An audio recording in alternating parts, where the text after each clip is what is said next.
जैसी, प्रभु मूरति देखी तिन तैसी। कांग्रेस सरकार अपने समय में जिस प्रकार की हरकतें करती रही हैं, आज विपक्ष में रहकर के भी अपने उन्हीं मंसूबों के अनुरूप आगे बढ़ रही है।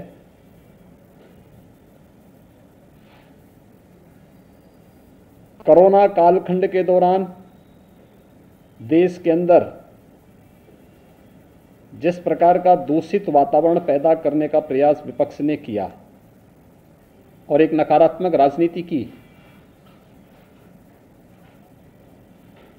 लोगों को संबल देने की बजाय जिस तरीके की अराजकता का वातावरण पैदा करने का कुत्सित प्रयास कांग्रेस और विपक्षी दलों के नेताओं ने सेकेंड वेव के दौरान किया था, दुर्भाग्य से जब एक साहसिक निर्णय देश के संसद सत्र को लेकर के किया जाता है और संसद सत्र प्रारंभ होने के ठीक एक दिन पहले इस प्रकार की एक सनसनीखेज चीजों को परोस करके समाज में एक विषाक्त वातावरण पैदा करने का जो कुत्सित प्रयास हो रहा है, राजनीति के घटते हुए गिरते हुए स्तर को प्रदर्शित करता है। विपक्ष पूरी तरह नकारात्मक भूमिका में के साथ में है और उन अंतर्राष्ट्रीय साजिशों का शिकार जाने अनजाने में हो रहा है, जो अंतर्राष्ट्रीय साजिश किसी न किसी रूप में भारत को अस्थिर करना चाहते हैं, भारत को किसी न किसी रूप में अस्त व्यस्त करना चाहते हैं। ये कोई पहली घटना नहीं है। याद करिए,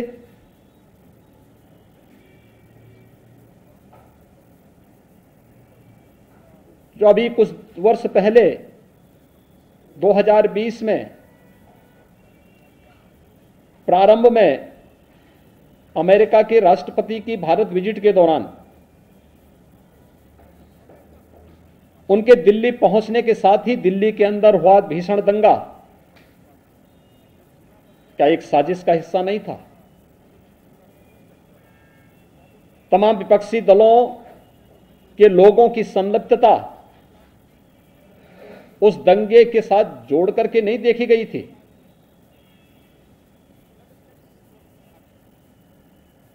कोरोना कालखंड के दौरान देश के कोविड प्रबंधन को WHO और दुनिया के देश सराह रहे थे, लेकिन भारत के अंदर विपक्ष एक ऐसा माहौल बनाने का प्रयास कर रहा था जैसे कि सरकार इन सभी चीजों से अनभिज्ञ है और महामारी से लोग मर रहे हैं। अंतर्राष्ट्रीय स्तर पर भारत की छवि को खराब करने, भारत को अस्थिर करने के लिए जिन मंसूबों के साथ विपक्ष कार्य कर रहा है, यह अत्यंत दुर्भाग्यपूर्ण है। अनेक ऐसे अवसर आए हैं जब भी देश के अंदर कोई महत्वपूर्ण कार्यक्रम होता है, उससे पहले विपक्ष किसी न किसी साजिश का शिकार होकर के देश के खिलाफ या दुनिया के अंदर भारत के खिलाफ माहौल बनाने के लिए किसी न किसी षड्यंत्र का पार्ट बन जाता है।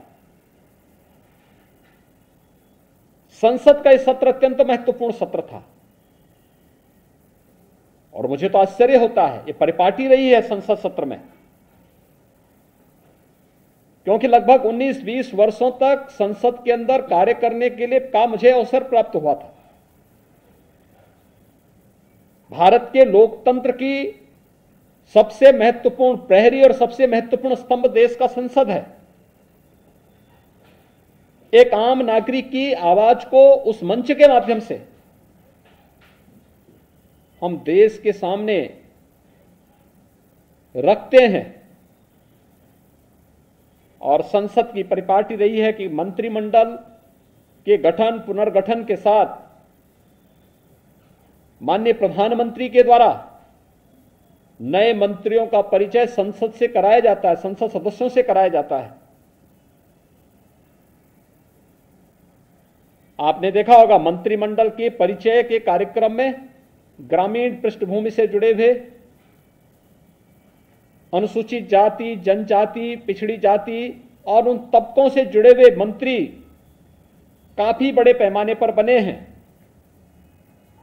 जिन्होंने देश की आजादी के बाद कभी भी नेतृत्व नहीं देखा था। आज जब उस तबके को नेतृत्व दिया गया, उन्हें आगे बढ़ने के लिए एक अवसर प्रधानमंत्री जी ने दिया और उन सभी माननीय मंत्रियों के परिचय संसद सत्र प्रारंभ होने के साथ ही संसद के अंदर होता। विपक्ष कोई रास नहीं आया। संसद एक मंच होता है अपनी बात को रखने का, लेकिन शोरगुल का शिकार हम संसद को बना लें। तो प्रेस कॉन्फ्रेंस कर रहे थे मुख्यमंत्री योगी आदित्यनाथ और